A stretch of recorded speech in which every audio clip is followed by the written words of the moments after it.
তাহলে আজ আসি আঙ্কেল। এসো।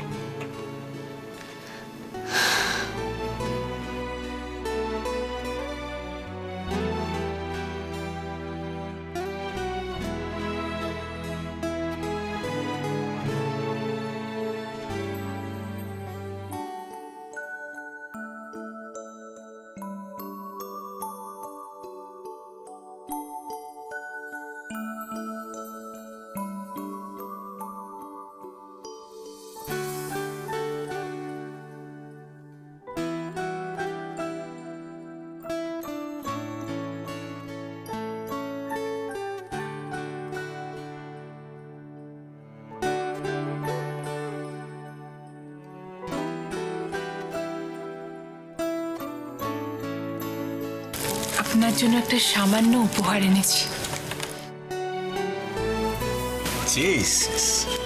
যার কাছে আপনার মতো বাবা আছে সে তো এমনিই লাকি। দেখবেন ও বড় হয়ে আপনার মান রাখবে।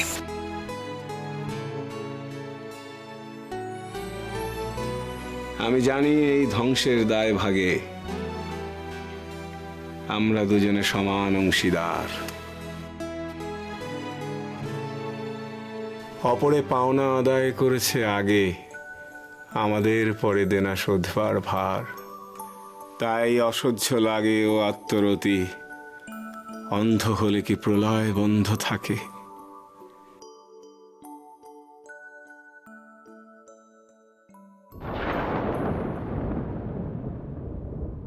সারাদিন যোগ বিয়োগ করলেই চলবে?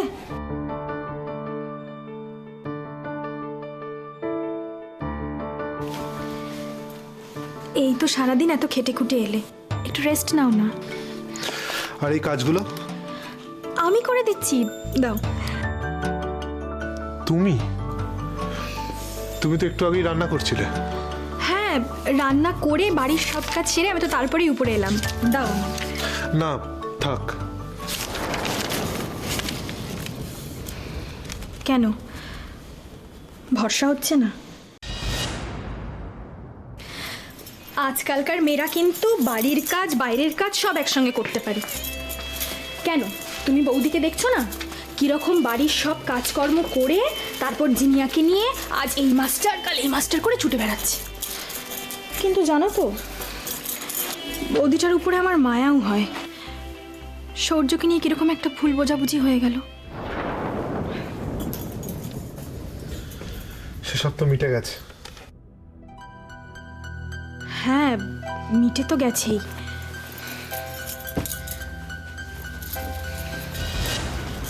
অবশ্য তুমি সেদিন না থাকলে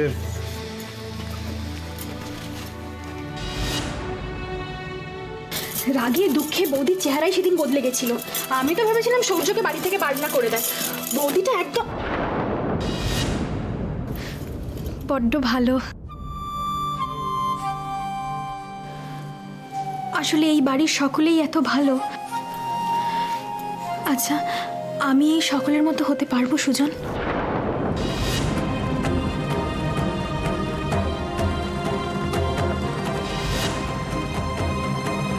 আরে বল বল, পিটিআই এইমাত্র কি সাংঘাতিক ব্রেকিং নিউজ দিল, আমাকে একটু বল, আমি শুনি। বল বল বল। এই দাদা শোন, সবসময় তোর এই ফাজলামোটা না আমার ভালো লাগে না। ও আচ্ছা আচ্ছা আচ্ছা, হ্যাঁ হ্যাঁ হ্যাঁ। তারপর দাদা, হ্যাঁ, বৌদি না এখনো বাড়ি ফেরেনি। মানে সেই সকালবেলা নাকি বর্দা ভাইয়ের সাথে দেখা করতে কোর্টে গেছিল। তারপর আর সে কি রে এখনো?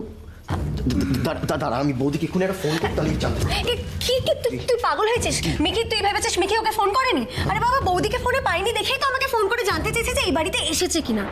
কিন্তু কোয়েশ্চেনটা হলো, বৌদি এত রাতে গেলটা কোথায়? এই বলছি, বৌদির কোনো বন্ধুর বাড়িতে যায়নি তো?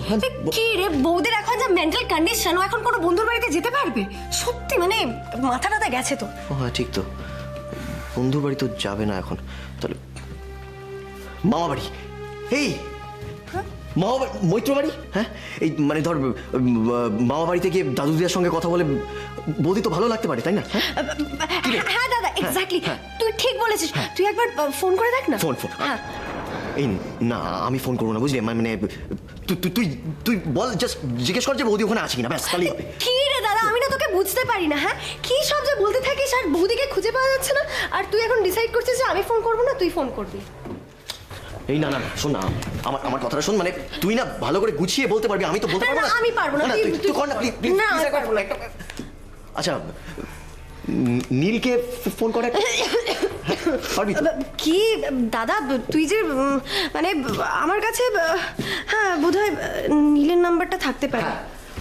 থাকতে পারে না, আছে। তুই নীলকে একটা ফোন কর, ফোন করে জিজ্ঞেস কর বৌদি ওখানে গেছে কিনা, তাড়াতাড়ি কর প্লিজ। আচ্ছা আচ্ছা, ঠিক আছে, ফাইন, কুল, আমি করছি। কর তাড়াতাড়ি কর।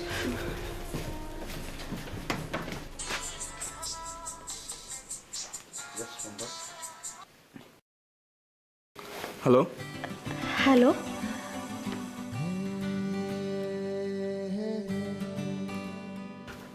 হ্যালো ম্যাডাম, হ্যালোর পরে কিছু বলো, জিজ্ঞেস কর বৌদি গেছে কিনা ওখানে প্লিজ। প্লিজ, ঠিক আছে, ওকে।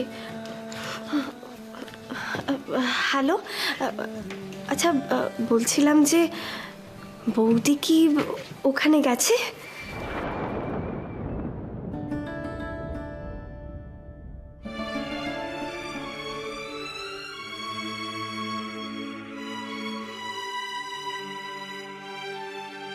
দিদি ভাই, খাবে না? খাওয়ার ইচ্ছে নেই গো। আচ্ছা বেশ, খেতে হবে না। একটু বাইরে চলো না, সবার সঙ্গে বসো, মনটা ভালো লাগবে। সারাদিন ঘরের মধ্যে একা একা রয়েছো।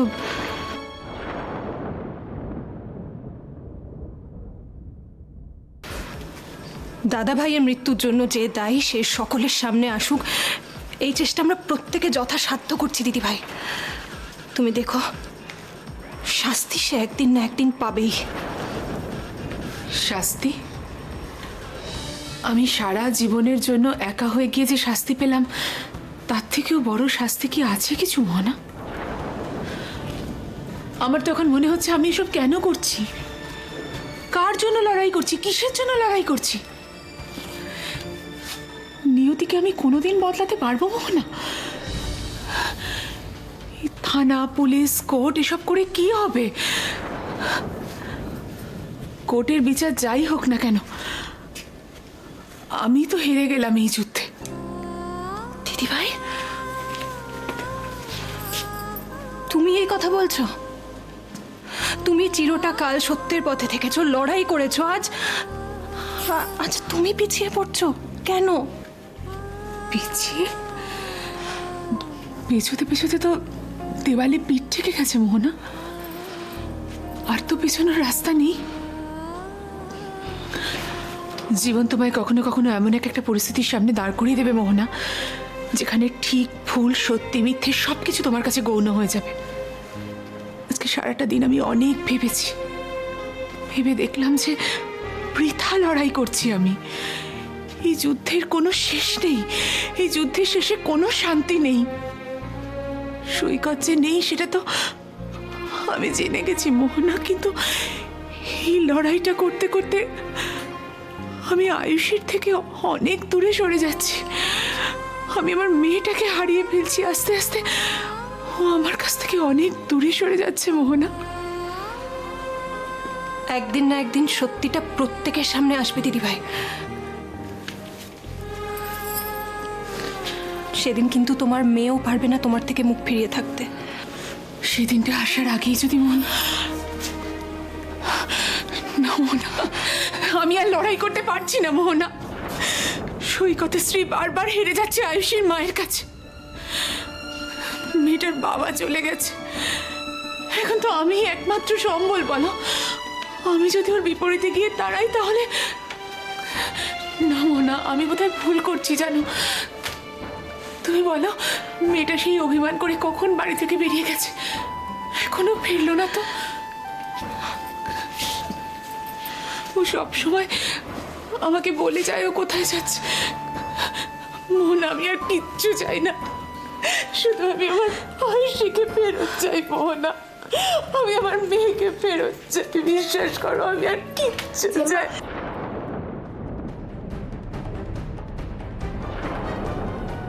জেমা, বাড়িতে পুলিশ এসছে। তোমার সঙ্গে কথা বলতে চাইছে।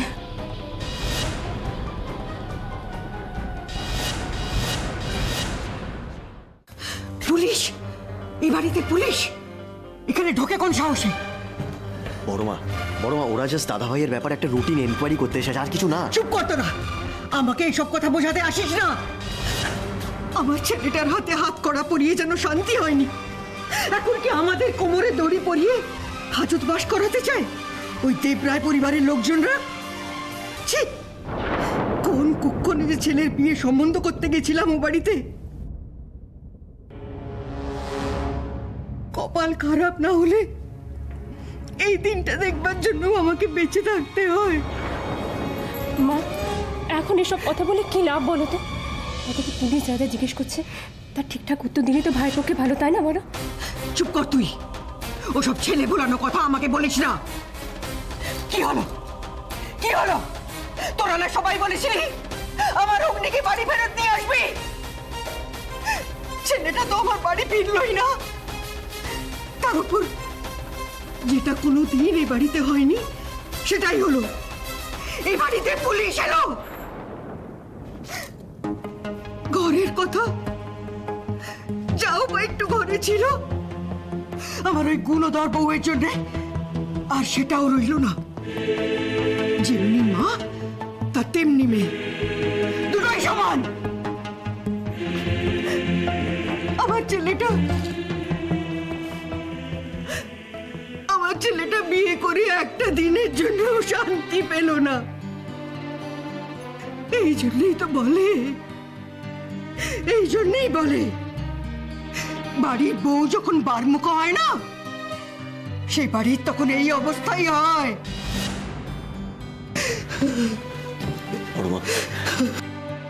বড় মা ভদ্রলোক বাইরে ওয়েট করছেন তোমার সঙ্গে কথা বলবে বলে। করুক অপেক্ষা। আমি কি দাসখত লিখিয়েছি নাকি যে যখন যেখানে বলবে আমাকে সেখানে যেতে হবে? মা প্লিজ শোনো, পুলিশের সঙ্গে যদি কোঅপারেট না করো না তাহলে প্রবলেম হবে মা, এতে হিতে বিপরীত হবে। তুমি কেন বুঝতে পারছো না? বড় মা দেখো, আমার কথাটা বোঝার চেষ্টা করো। দেখো, ওরা ওদের মতন ইনভেস্টিগেশন করুক না, তাতে তো সত্যিটা বদলে যাবে না। আমরা তো সবাই সত্যিটা খুব ভালো করে জানি যে দাদাভাই নির্দোষ। দেখো বড় মা, আমরা যতটা পুলিশের সামনে স্বাভাবিক থাকতে পারবো, ওদের সঙ্গে কোঅপারেট করবো, ততটা আমাদের এবং দাদাভাই সবার পক্ষে খুব ভালো। বড় মা প্লিজ বোঝার চেষ্টা করো। মা প্লিজ জেদ করো না, এবার চলো মা। কত সাধ করে ছেলের বউ এনেছিলাম, তার এই পরিণতি।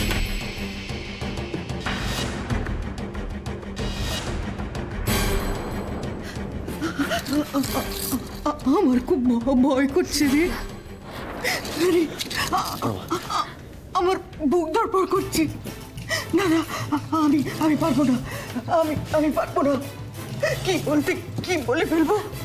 না আমি পারবো না। বড় মা কিছু হবে না, বড় মা আমরা আছি তো। মা তুমি প্লিজ এরকম করে করো না, আমরা আছি, তুমি ভয় পেও না প্লিজ মা।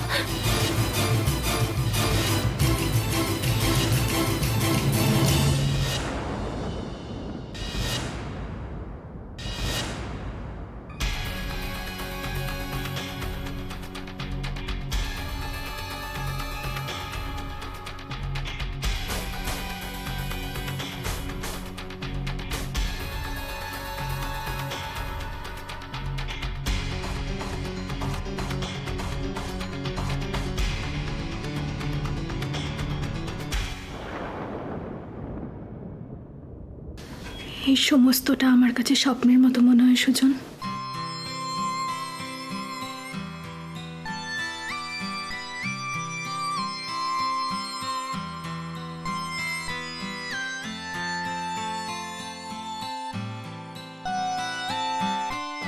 আমি তোমায় খুব ভালোবাসি সুজন।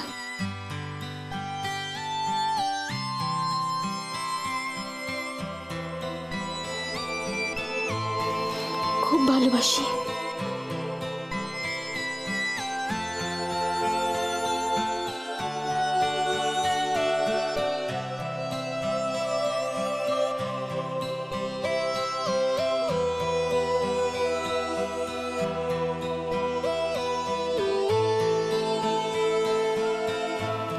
আমি তোমার এই বুকের মাঝখানটায় থাকতে চাই।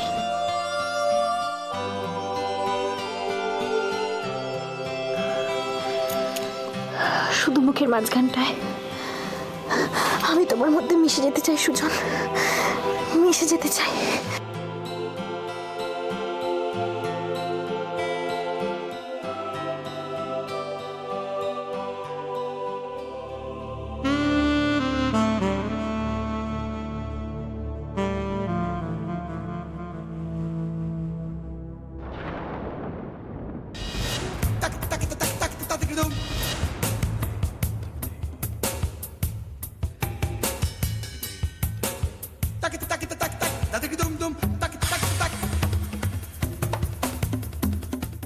দিদি আমার কথাটা শোন। আরে বাবা তোমরা একটু বোঝাও না। তুমি বলো না বড়। মনটা শক্ত কর, মনটা শক্ত কর, দেখবি সারা দুনিয়াটা শক্ত হয়ে আছে। তুই তো অগ্নির মা, রানী নক্ষত্র পুরো জানিস তো নিজের ছেলে। হ্যাঁ, তাহলে তোর চিন্তা কি? তোর কি চিন্তা? হ্যাঁ, আরে বাবা তোর হিরের টুকরো ছেলে রে দিদি, সে নিজের রেহাই নিজেই করিয়ে নেবে। আমাদেরকে দেখা। আরে বাবা উপরে মা আছেন, তুই ভরসা রাখ মায়ের উপর। চল, ওনারা বসে আছেন। আরে দিদি চল চল, যা জানিস সেইটুকু তো ওনারা জিজ্ঞেস করেন, কথা বলতে হবে তো। তোর বোঝাও না এসব। আয় দিদি চল, ওনারা যা জিজ্ঞেস করবেন তাই বলবি, যেটুকু জানিস তুই বলবি। আমি তো বলছি ইন্সপেক্টর সাহেব রয়েছেন, যা জানতে চাইছেন বলুন স্যার। আপনি কি জানতে চান বলুন। আচ্ছা মিস্টার অগ্নি চ্যাটার্জি তো ব্যবসা রিয়েল এস্টেটের, তাই তো? আচ্ছা ইদানিং কি ওনার ব্যবহারে কোনো পরিবর্তন লক্ষ্য করছিলেন? এই যেমন ধরুন দেরি করে বাড়ি ফেরা, কিংবা একটু বেশি করে নেশা করা। দেখুন, আমার ছেলেকে আমি খুব ভালো করে চিনি। আমার সামনে কখনো আপনার সামনে হয়তো নেশা করে না, কিন্তু আপনার আড়ালে কি করে সেটা তো আপনার জানা নেই। তাছাড়া আজকালকার সব ছেলেরাই তো একটু আধটু। আপনি দয়া করে আর 5টা ছেলের সঙ্গে আমার অগ্নিকে গোলাবেন না। ও বাবা, এ তো ঘোর কলি। মা ঢাকে ছেলের কু। হ্যাঁ বৌদি,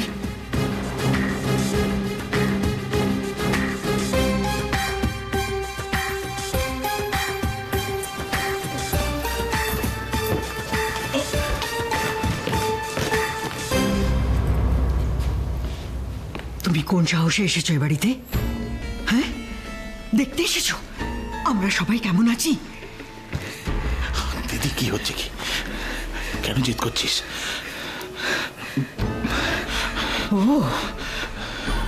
ও জেদ করলে কোনো দোষ নেই না? আমি জেদ করলেই যত দোষ। আরে আগে বোঝার চেষ্টা কর দিদি, বাড়িতে পুলিশ এসছে, তাদের সামনে এইভাবে কথা। যাও মা যাও, যাও যাও। তার মানে মিখির সন্দেহটাই ঠিক, বৌদি এই বাড়িতেই এলো, তাও আবার কাউকে না জানিয়ে। স্ট্রেঞ্জ। আপনি তো। হ্যাঁ, আমি মিসেস অগ্নি চ্যাটার্জি। নমস্কার।